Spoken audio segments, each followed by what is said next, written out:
Bienvenue à Dialogue dilettante 2.0. Aujourd'hui, on va parler de René Descartes.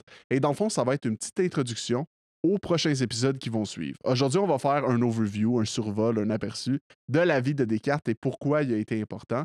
Donc, encore une fois, ça va être Justin qui va m'en apprendre un peu plus sur Descartes. Et dans les prochains épisodes, on va aller plus loin, plus en détail sur chacun des aspects que Justin va parler aujourd'hui. Donc, bon épisode et bonne journée. Avant de commencer, par contre, j'aimerais ça savoir, Elliot, qu'est-ce qui te vient en tête quand on parle de Monsieur Descartes? Moi, quand on parle de René Descartes, je pense à mon cours de philo au cégep. Puis, je me rappelle je pense donc je suis. Un classique. Ouais, donc dans le fond, que pour lui, juste le fait qu'il puisse douter prouvait son existence. Il y avait ça. Ensuite, je sais qu'il prenait comme doute, il prenait le doute comme la base du vrai. Ouais, en quelque sorte. Donc, il y avait ça. Il y avait aussi. Il parlait beaucoup de l'âme et de l'esprit. Fait que c'est la dualité, je pense que ça a commencé avec lui. Ouais, c'est une des figures importantes de ce qu'on appelle le dualisme matière-esprit, si on veut, là, que le corps puis l'âme, c'est deux choses différentes qui, ensemble, forment ce qu'est être un humain. Là. Exact. Ouais, ok, c'est environ ça. J'imagine que t'en connais plus que moi là-dessus. Mais honnêtement, c'est environ tout. J'ai pas plus de choses. Puis si je me rappelle de. Si je me rappelle de mes livres en philo, il y avait vraiment une de ces tronches. Ouais, c'est vrai que Descartes, il n'a jamais marié, il n'a jamais eu d'enfant. C'est peut-être avoir sa tronche. Il y a peut-être une La meilleure raison à ça. explication. Ouais. Super. Ben, c'est un peu ce que je pense que la plupart des gens connaissent de Descartes, du moins de près ou de loin, si on veut. Puis, ce que je trouvais intéressant, ce serait de partir de ça pour expliquer peut-être les nuances rattachées à ça. Donc, par exemple, le je pense, donc je suis. Quand on lit son argument, il va énoncer la phrase je pense, donc je suis, mais de la façon qu'il va argumenter, il va plus utiliser un raisonnement du genre si je n'existais pas ou si je n'étais pas, je ne pourrais pas penser. Donc, c'est un peu Ok. comme un argument par contraposé, si on veut, si on. Ok, donc c'est pas exact. La phrase est réelle, mais c'est pas exactement ça son argument. Ouais, ben ça c'est ma lecture de l'argument. Comme Ok. il mise beaucoup sur le fait que si j'existe pas, je peux pas penser, donc je dois exister. Ok. C'est un peu Ok. comme ça Fait qu'il qu'il fait y a une parler. nuance un peu plus poussée Ouais, c'est là-dessus. ça. Puis c'est intéressant parce que on va rentrer là-dedans dans l'épisode, mais euh, évidemment, l'argument de Descartes a été beaucoup repris, discuté, commenté par les philosophes après. Mhm. Puis du moins dans certaines lectures que j'ai faites, c'est pas toujours clair que les gens ont compris cette nuance-là quand ils vont dire Descartes dit n'importe quoi, par Ok. exemple. Ok. Euh, Ensuite, tu as dit le doute, Ben, il fondait sa doctrine sur le doute. ouais. De ce que je me rappelle, là, Ouais. il prenait le doute comme base du vrai. Ou Ouais, il utilisait le doute comme repère pour. ouais, vraiment. Le doute est certainement au centre de sa pensée. Puis, ce qui est intéressant, c'est de comprendre un peu son parcours biographique là-dedans. Puis, une des raisons qui s'appuyait sur le doute, c'est parce que quand il est sorti de l'école, jeune homme autour de 18 ans, il s'est dit, ben, tout ce que j'ai appris, c'est de la merde. C'était quoi ça? La seule chose qui avait du sens, c'est des maths. Puis il s'est mis à se poser la question de OK, comment je pourrais construire une nouvelle philosophie euh, en tenant rien pour acquis. Parce Ok. qu'il il avait l'impression que les philosophes qu'on appelle scolastiques, qui se basaient beaucoup sur des interprétations d'Aristote, ben justement, ils utilisaient, à son sens, beaucoup des espèces d'arguments d'autorité, de comme un ancien philosophe dans l'Antiquité a dit ci, un ancien philosophe a dit ça. Puis Descartes était comme so what? Ok. Fait qu'il y a eu un bon repansement, là, disons, de l'épistémologie ou de comment on bâtit le savoir. Ouais, vraiment. Puis c'est une des raisons pour qu'on en parle encore aujourd'hui, c'est que Descartes a vraiment révolutionné l'épistémologie, ce qui a, selon plusieurs, permis éventuellement à des épistémologies plus appropriées pour faire de la science. Ok. On peut s'émerger. Ok. Puis l'affaire de la dualité de l'âme, de l'esprit, c'est-tu vrai, ça, ou c'est juste... Ouais, ça c'est entièrement vrai. Ok. C'est au centre de sa doctrine aussi. Parce qu'il faut comprendre aussi qu'à l'époque, un penseur avait une pensée très unifiée, essayait d'expliquer la totalité des phénomènes connus scientifiquement et philosophiquement, si on veut. Ouais. Donc tout ça, c'est très interrelié, puis c'est un peu ça qui peut être déroutant quand on essaie d'approcher un penseur comme Descartes, de se replonger dans l'époque, se replonger dans l'espèce d'interconnexion entre toutes ces idées. Mais oui, la dualité de l'âme et l'esprit, c'est au centre de ça. Puis, il y a eu... ça, c'est une anecdote qui m'a beaucoup fait rire. Quand il a publié un de ses textes qui s'appelle Les Méditations métaphysiques, il a demandé après ça à ce que ces manuscrits soient répandus partout en Europe chez les grands penseurs, puis que les gens qui avaient des objections lui fassent parvenir les objections. Lui, il va leur écrire des réponses, puis à la fin du livre, il va avoir une section objections et réponses. OK. Puis c'est ce qu'il a fait. Donc, Descartes avait accès à... Fait que, attends, mais dans le fond, Ouais. il a publié un livre, il a demandé... Il n'était pas encore publié. Non, c'est ça, mais je Il veux a dire... envoyé ses écrits avant de publication. Il les a Donc, envoyés comme... il a envoyé son brouillon, là, Ouais, disons, exact. aux gens, et il a inclus, au lieu, admettons, de modifier son écrit au complet, il a inclus la portion objections et réponses à la fin, comme en annexe. Disons. Exactement. C'est quand même intéressant comme... Ouais. Ça exact. va bien avec sa culture du doute, j'imagine, puis C'est peut-être ça. de Puis recherche. aussi, comme il faut comprendre que étant nouveau dans le monde, étant nouveau dans le sens, ayant une nouvelle pensée, ça lui attirait des problèmes pour des raisons politiques puis des choses comme ça en Europe. Ok. Puis c'était une de ses façons, je pense, aussi de se dédouaner, de dire comme, regarde, je sais que ce que je vais dire va peut-être froisser des théologiens, mais je suis ouvert à la Ok. discussion, puis je suis un fervent croyant, puis Dieu est au centre de sa pensée, puis... OK. Mais je t'ai coupé dans ton anecdote, excuse-moi. Il n'y a pas de Ouais. problème. Exact. Donc, une des personnes qui a participé à cette série d'objections et réponses, c'est le célèbre Thomas Hobbes, qui lui était un matérialiste pur et dur, britannique. Si je ne me trompe pas, il était athée, du moins peut-être pas ouvertement, mais sa philosophie, elle était athée. Puis Thomas Hobbes lui écrit en bon matérialiste, il est comme c'est quoi ces histoires-là avec l'âme, de quoi tu parles, je suis pas sûr de te suivre. Puis, Hobbes c'était un matérialiste, fait que l'affaire d'âme de. pour lui, c'est ça. Tout ça, tout est de la matière, Ok. puis il n'y a pas OK. d'âme à proprement parler. Mais dans les objections-réponses, où est-ce que je voulais en venir, c'est que Hobbes lui pose des questions, puis il dit comme, tu sais, c'est quoi ça? Tu dis ce mot-là, de quoi, qu'est-ce que tu veux dire? Puis éventuellement, Descartes comme devient un peu salty. Il dit, je me souviens plus exactement de la phrase, puis je l'ai pas devant moi, mais il dit quelque chose du genre, écoute, si j'ai déjà expliqué ça plusieurs fois, puis si à ce point-ci, comme le philosophe peut pas comprendre, comme ça sert à rien que j'ennuie le lecteur, puis que je répète mes définitions, puis genre, il pourra jamais rien comprendre, ce philosophe, puis genre, point. Puis là, comme... Puis il a laissé ça dans le livre. Ouais, c'est dans le livre. Là. Wow. OK, fait qu'il y avait quand même une attitude. Ouais, ben je pense que c'était très... En fait, c'est... Hobbes aussi, il y a une espèce de... il y a vraiment une mécompréhension mutuelle. Là, comme je pense que c'est les deux, ils sont un peu comme de quoi qu'il parle ce gars-là, je suis un peu confus. Puis je pense que ça devenait lassant d'essayer de s'expliquer quand les deux, on se parle à travers notre chapeau. Puis Ouais. ça transparaît dans les écrits OK. de Descartes, OK. mais je trouvais ça drôle. Il y avait une autre anecdote liée à la dualité que je trouvais intéressante, que j'aimerais qu'on aborde plus en détail dans l'épisode, mais il y a eu une correspondance célèbre, là ici je parle de Descartes, avec une petite... une famille royale, si on veut. Donc, c'était Élisabeth de Suède. En fait, non, c'est Élisabeth de Bohême. Excuse-moi, il y a Christine de Suède qui est une autre correspondance célèbre. Donc, avec Élisabeth de Bohême, elle a lu ses écrits. Elle est très jeune, je pense qu'elle a comme 20 ans. Puis, elle lui pose des questions. Peux-tu m'expliquer la dualité?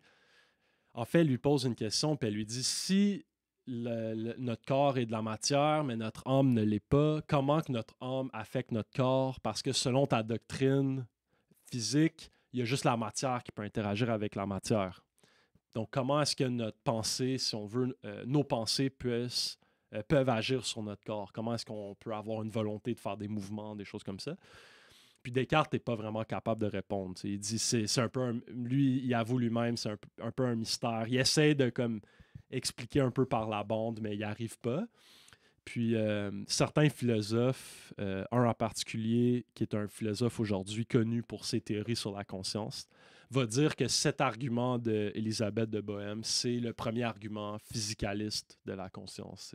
Oh! Si on a une conscience qui n'est pas de la matière, alors comment est-ce qu'elle interagit?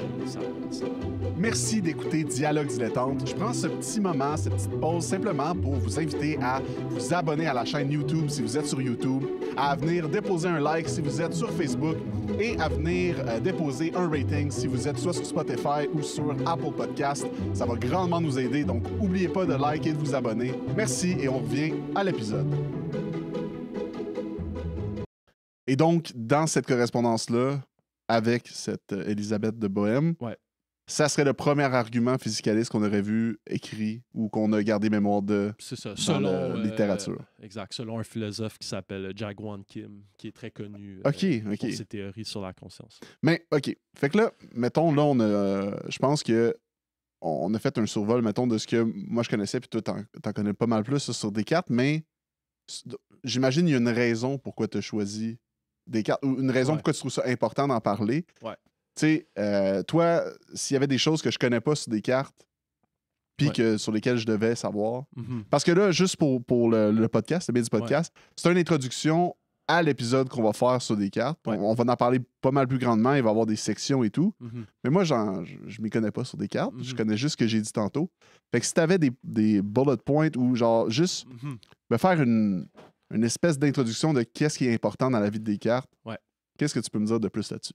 Ben, déjà, tout ce qu'on a déjà dit, la raison que tu le connais, c'est parce que ça a été assez important pour qu'on le voit, par exemple, au cégep, dans les cours de philo, des choses comme ça. Fait que ça, c'est une base, ces théories de la dualité de l'âme, tout ça, c'est très, très important. Mais il y a aussi d'autres trucs qui sont un peu moins connus. Par exemple, son influence sur la notation en mathématiques. Donc, moi, je suis un mathématicien. Non seulement Descartes, c'est mathématique, il a fait des découvertes importantes en géométrie. Il a aidé à inventer la géométrie analytique. Donc, ça, on va en rentrer en détail. Le plan cartésien, on garde encore le nom de Descartes quand on dit que le plan, il est cartésien. Ouais, ça vient de là. Hein? Exact. C'est lui... un des inventeurs du plan cartésien. Bon, c'est comme toute bonne invention. Il y avait plusieurs personnes dans le lot. Ouais, plusieurs personnes qui faisaient la même chose en même temps. Mais outre ça, juste la façon qu'il notait ses réflexions mathématiques. Donc, par exemple, c'était le premier à dire les chiffres connus, on va les noter avec des lettres qui commencent au début de l'alphabet. Et les inconnus, on va prendre X, Y, Z. Okay? Comme ce qu'on fait encore aujourd'hui, quand on a des variables inconnues, c'est naturel pour nous de prendre X, Y, Z. Descartes, c'était le premier à faire ça. Attends, fait que c'est le premier à avoir rajouté des variables X, Y, Z? À utiliser ces lettres-là de façon constante. Mais avant, on utilisait quoi? En fait, ça, c'est un autre point qui est un peu difficile à mais en gros, là, sans rentrer dans trop de détails, c'est le premier à utiliser les lettres qu'aujourd'hui, on utilise toujours en algèbre. Fait qu'il a été le fondateur de l'utilisation de ces lettres précises. Là. Exactement. Okay.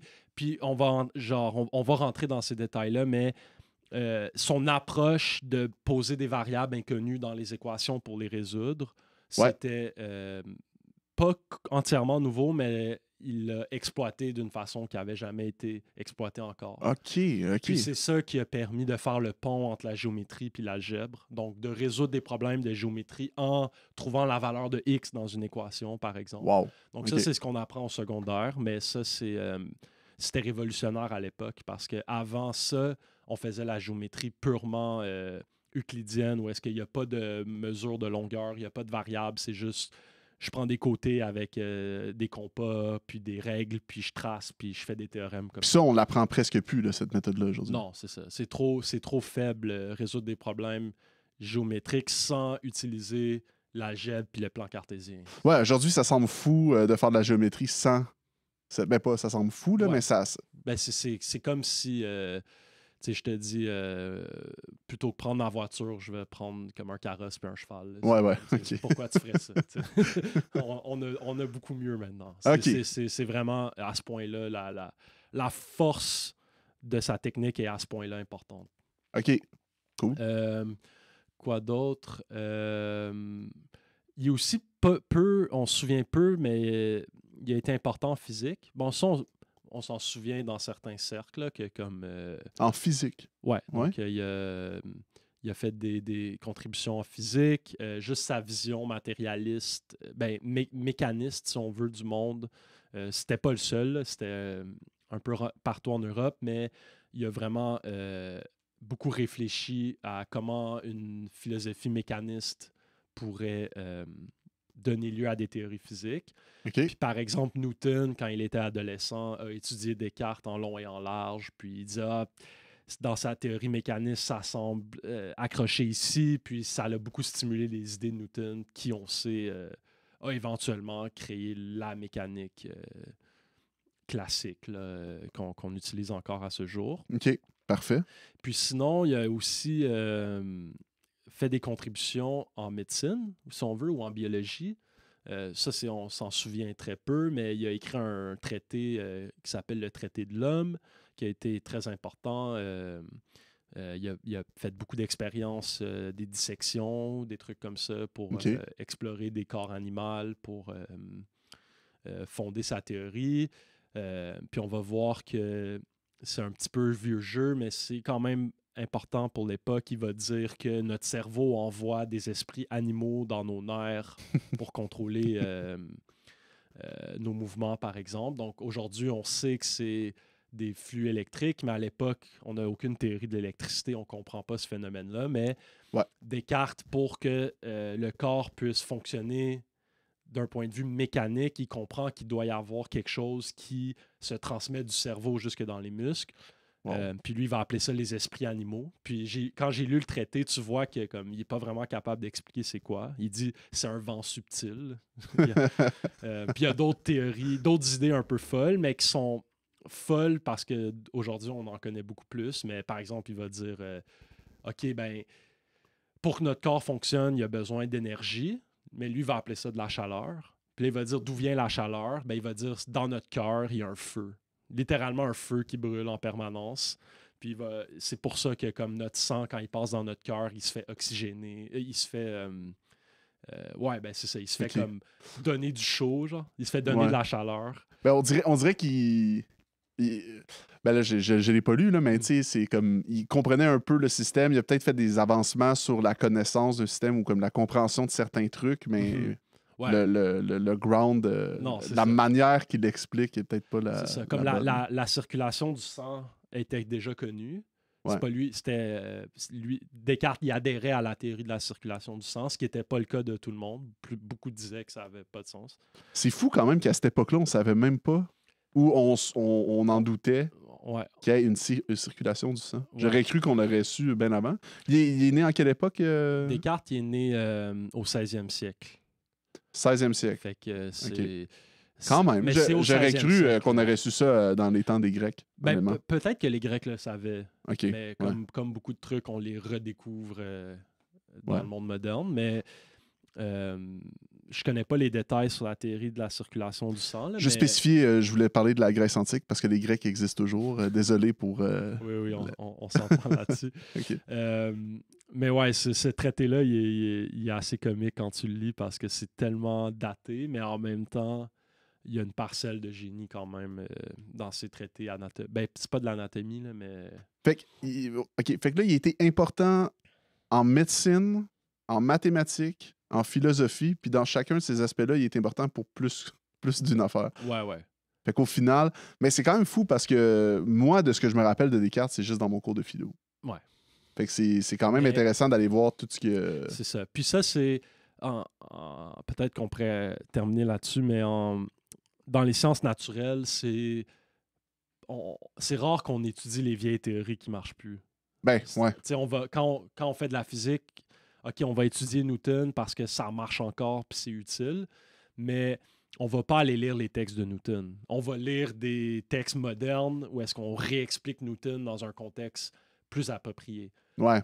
Donc, tandis qu'en philo, aller lire Aristote, qui date d'il y a 2000 ans, c'est encore pertinent parce que c'est pas le même genre d'évolution conceptuelle. Tandis que dans les sciences naturelles, ça sert presque à... Tu sais, même aller lire Einstein, tu fais pas ça dans un bac en physique. Tu vas juste apprendre la théorie d'Einstein. Ouais. On est moins attardé à l'histoire de la science dans ces domaines particuliers, là, parce que j'imagine que ça avance très vite. Puis en même temps, puisque c'est basé sur des données, c'est plus basé sur des données, mettons, factuelles que de la théorie qu'on ne sait pas trop. Là. Ouais, ben ce qui arrive, c'est que l'évolution conceptuelle en sciences de la nature va souvent demander de rejeter des anciens concepts. Ouais.